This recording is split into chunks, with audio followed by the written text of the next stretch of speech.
Hi, welcome to Julia's Broderie.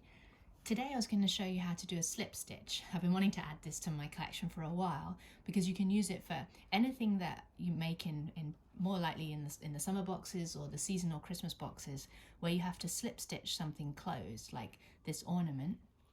This is a great stitch because, as you know, you have to leave a small part open so that you can turn whatever you're making the right way out and stuff it. So then you're left with a little gap.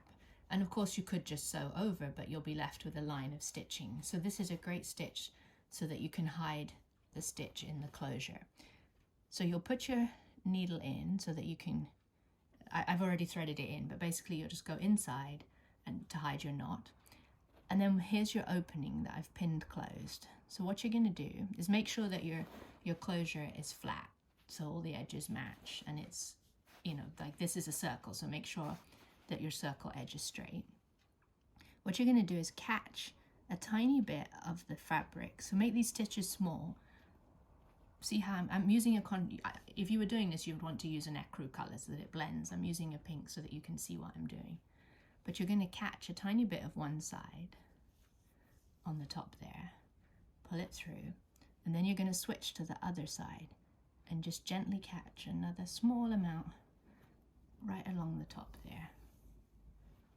Pull that, and basically you just keep going back and forth on each side, just catching the top of the fabric ever so carefully.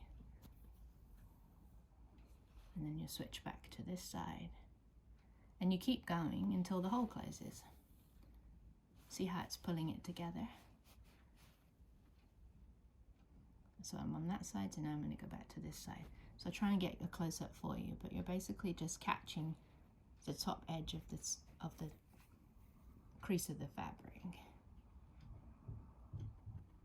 And you're doing it one side to the other, alternating.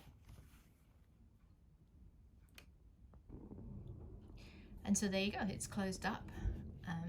And if you find where you've sewn around it, you have any tiny gaps, if you did it by hand, if you did it by machine, you shouldn't. You can use a slip stitch to close those as well.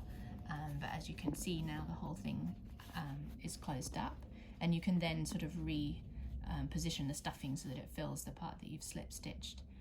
But yep, hope you've enjoyed that, and we'll see you soon.